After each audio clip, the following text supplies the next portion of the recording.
Salve, muito boa noite. A gente aqui na quarta-feira, considerada cheia, muito assunto no Frente a Frente. Hoje nós vamos falar aqui de política.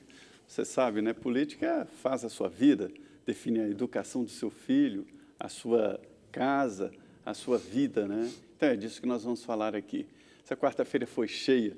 Primeiro, o Supremo Tribunal Federal formou ali um grupo que indica a maioria por partilhamento de informações do grupo de inteligência, dos órgãos de inteligência, com a Receita Federal e Banco Central. É uma lógica, né? Senão, não haveria a criação desses organismos de inteligência. É compartilhar, não é a abertura do sigilo dos contribuintes. Por outro lado, também o Tribunal Regional Federal, 4ª Região, em Porto Alegre, não só confirmou a condenação do ex-presidente Lula do caso do sítio de Atibaia, como também aumentou a pena para 17 anos. Um debate interessante em que os integrantes do tribunal, os desembargadores, não seguiram a decisão do Supremo Tribunal Federal de retornar o processo lá às alegações finais. Aí é aquele julgamento do Supremo que considera que o réu delator deve falar primeiro do réu delatado. Supremo Tribunal Federal tomando essa importância. E hoje também dia importante demais no Congresso Nacional. Aqui no Frente a Frente, aceitou o nosso convite de vir para essa conversa o deputado Fausto Pinato. Ele é do PP de São Paulo. Deputado, muito boa noite. Obrigado por sua participação aqui no Frente a Frente. Obrigado, Zé. Boa noite a todos que estão assistindo. E nesta mesa redonda, aqui nesse papo da quarta-feira, a minha parceira de sempre, Denise Rotenburg. Boa noite, Denise. Boa noite, Zé. Boa noite, deputado. E ainda tivemos confusão lá no plenário do Congresso hoje, Zé Maria. Deputado, o senhor devia estar lá naquela votação dos vetos, que acabou paralisando tudo e alguns vetos foram derrubados, outros mantidos, enfim, mas houve uma quebra de acordo que vai ser difícil concluir essas votações ainda este ano. O deputado Fausto Pinato vai comentar isso conosco agora, mas antes eu quero dizer para você que ele é presidente da Comissão de Agricultura e Pecuária da Câmara dos Deputados. Ele é de Fernandópolis, lá do interior de São Paulo, ali na região de São José do Rio Preto, onde fica a sede da nossa querida Rede Vida. E ele é também presidente da Frente Parlamentar dos BRICS, Brasil, Rússia, Índia, China e África do Sul, e ainda é presidente da Frente Parlamentar Brasil-China e da Frente Parlamentar de Indústria de Bebidas. Deputado, trabalho não falta, né? Mas eu quero começar tratando dos vetos, que hoje deu esse problema lá no plenário da Câmara, aliás, no plenário do Congresso, uma vez que era a sessão conjunta das duas casas, e tem solução? Vai se retomar essa votação de vetos e créditos suplementares, uma vez que se não aprovar os vetos, ou enfim, aprovar ou derrubar, se não passar essa votação dos vetos, é impossível começar a tratar dos créditos suplementares ao orçamento. E o ano está acabando, esses créditos precisam ser votados. Como é que sai desse imbróglio? Olha, hoje até não participei muito na liderança do meu partido, porque eu estava recebendo o ministro da Meio Ambiente, né? Tinha uma audiência pública lá.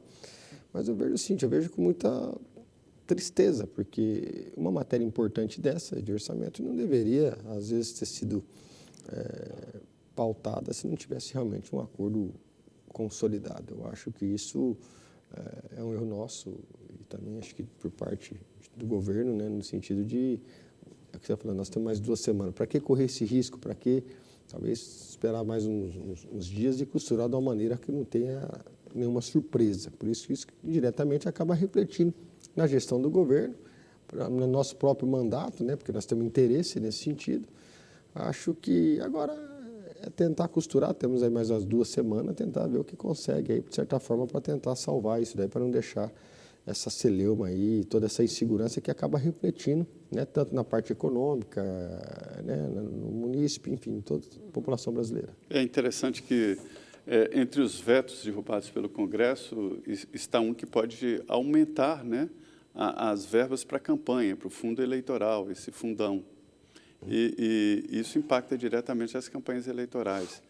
Acho que o Congresso está devendo a regulamentação, né, sobre eleições e sobre financiamento de eleições. Ninguém gosta muito dessa ideia de ficar gastando dinheiro público de impostos em eleições. Eu acho que o teu discurso, Zé Maria, é um discurso hoje que está na moda, né? Mas na prática nós sabemos que é totalmente diferente, né?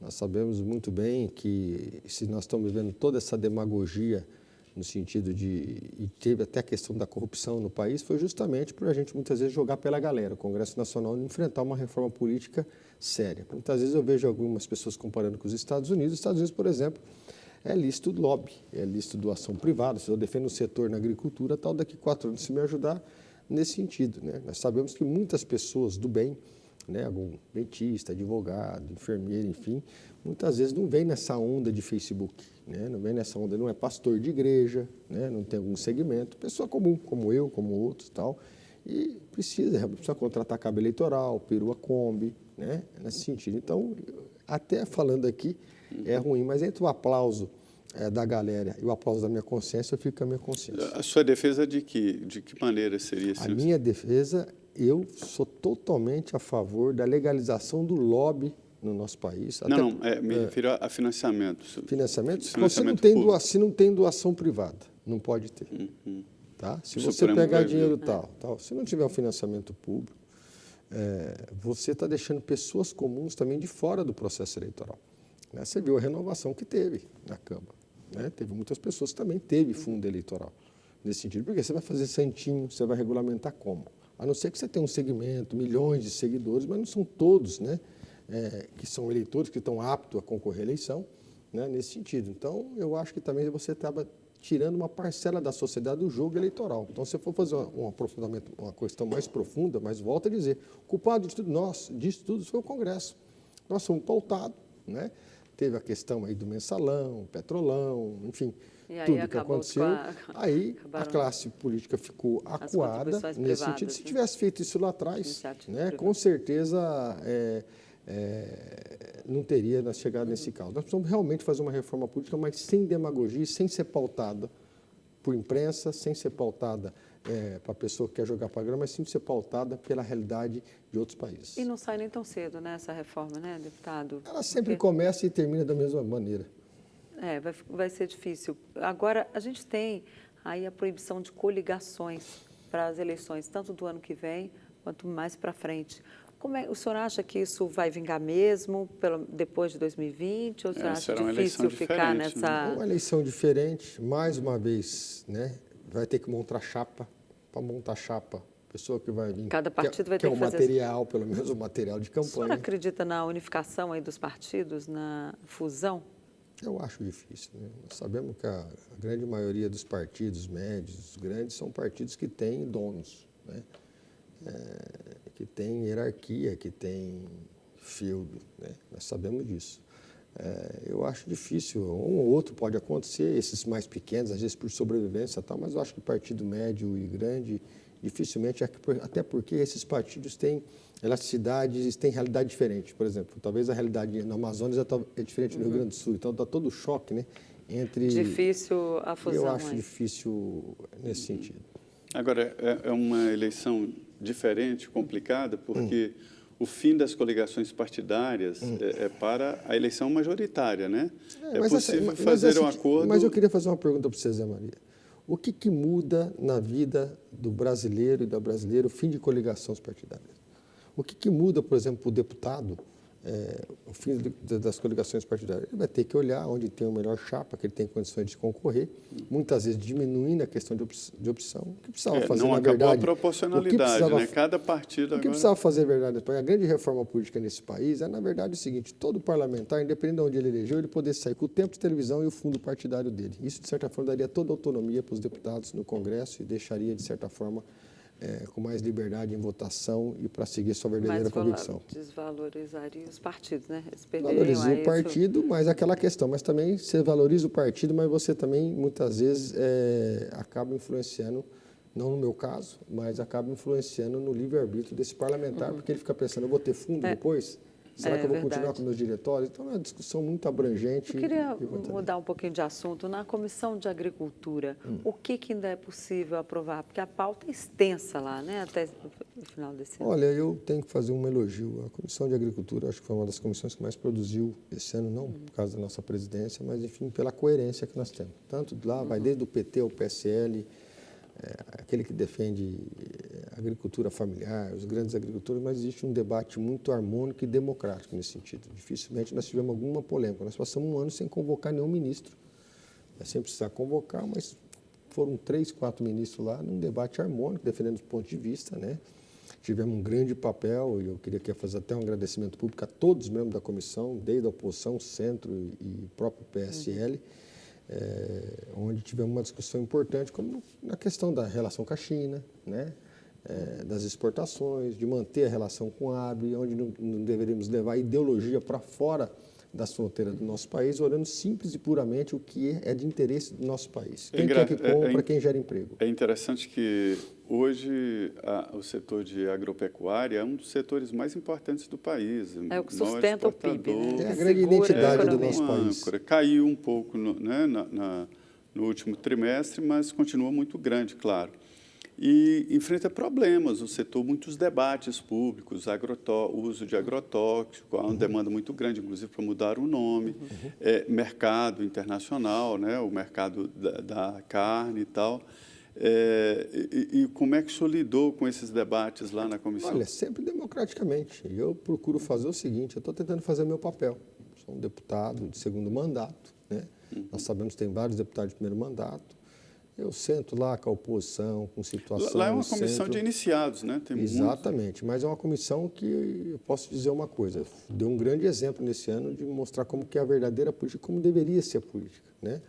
Um debate de discordância, isso é normal no parlamento, mas nunca com briga, dedo em riste, sempre falando com que vai diálogo, pegar, né? sempre com diálogo e vencendo no voto. É isso que é o parlamento. E qual foi o projeto mais importante aprovado ali na sua avaliação? Olha, nós tivemos vários projetos e debates que nós tivemos lá, né? Debates importantes, tivemos a questão da cannabis agora, que todo mundo estava falando. Eu falei, tudo bem, nós estamos falando de comercialização, mas geralmente se for comercial vai ter que plantar, né? Fizemos uma audiência pública super produtiva, né? Eu mesmo não tenho opinião formada. Eu ia perguntar qual é a sua posição a respeito. Né? Não tinha opinião formada. Por quê? Porque eu sou contra a liberação de drogas. Nós sabemos que isso não deu certo em outros países. Agora, quando você vê mães, alguns médicos, alguns segmentos, falando que isso, de certa forma, ajuda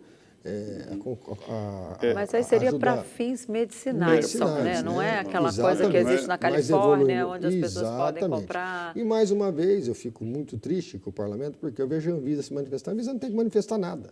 Ela não tem competência para isso. Quem tem competência é o parlamento, mas muitas vezes, pela falta de avanço no debate e na conclusão, se vai ser aprovado ou não, é obrigação do parlamento dar uma resposta. Só para dar uma explicada aqui, o deputado ele fala do canabidiol, que é um dos produtos da cannabis sativa, né, que é a planta da maconha, e há dúvidas, muita polêmica sobre o plantio ou não. Mas eu não entendo porque isso foi cair na Comissão de Agricultura, não seria mais um caso da Comissão de Saúde? Olha, veja bem, se você vai comercializar um produto, né, que não é sintético, que ele é plantado, a primeira coisa que você tem que regulamentar é a plantação.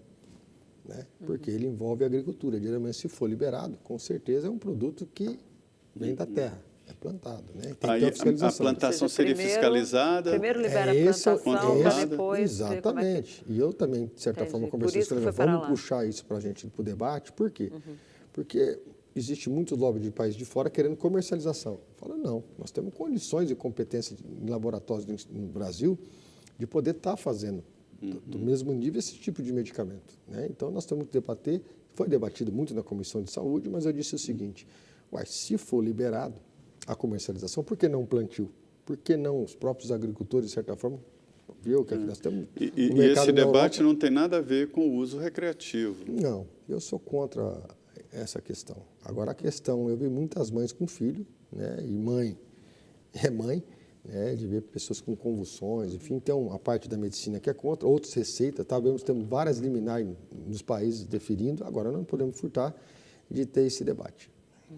Agora, deputado, e a questão do etanol, hein, em relação, porque eu ouvi há 2 semanas, num evento em São Paulo, que há um interesse muito grande da China em comprar etanol brasileiro. A gente tem produção para exportação ou vai ser necessário aí entrar no etanol de milho também para conseguir ampliar esse mercado? Olha, a questão do etanol é uma matéria nova quando se fala de China, né? Se a gente fala de China, a gente falava muito de soja, carne. Né? O que eu estou sabendo, fiquei sabendo, é que a China já liberou uma certa mistura no combustíveis de etanol. Acho que, salvo engano, até 10%. Né? Aqui já está mais de 20%, né? Acho que sim. O que eu vejo é o seguinte: produção nós temos. O que aconteceu com a questão do etanol é que o setor vem há 10, 12 anos numa decadência. Né? Nós vemos aí muitas usinas aí com dificuldade nesse sentido e tal. O que precisava fazer era um estudo de ver, né, a potencialidade, né, realmente dessas exportações e tal, e procurar incentivar, porque tem muitas usinas que fecharam. As usinas que, por exemplo, estão de pé são chinesas que já compraram. Nesse sentido, né, precisa fazer uma reavaliação de mercado. Né? Você está falando de etanol. Outra questão que a gente estava vendo, inclusive hoje eu estava vendo, que eu estava falando na comissão, nós temos a questão da borracha. Né? A borracha também, de certa forma, eu estava vendo, fazendo uma comparação, por exemplo, dos americanos, o que nós poderíamos, de certa forma, para abrir para os americanos. Não que os americanos sejam adversário nosso, mas concorrem na mesma raia com nós, no etanol, na soja, na carne. Né? Mas a borracha, por exemplo, é um grande comprador do Singapura. Até falei com um professor da Universidade de Brasília hoje, inventou uma ciência lá, que pode, de certa forma, potencializar isso. Acho também que é um mercado importante para a gente estar avançando. Mas a questão específica do etanol é muito importante esse estudo. Né? Eu acho que até o presidente da UNE, que é muito amigo nosso, meu amigo, acho que ele está fazendo uma reavaliação. Conversei com ele uns 3, 4 meses atrás para a gente tentar organizar o setor. O presidente da Única, né? Isso. Da Única. Bom, nós vamos agora para o nosso primeiro intervalo. Eu convido você a participar do nosso programa. Pode mandar sua pergunta aqui para o meu Twitter, @DeniRotenburg. O celular está aqui na mesa esperando a sua participação. Voltamos em 2 minutos com o deputado Fausto Pinato, direto dos estúdios de Brasília.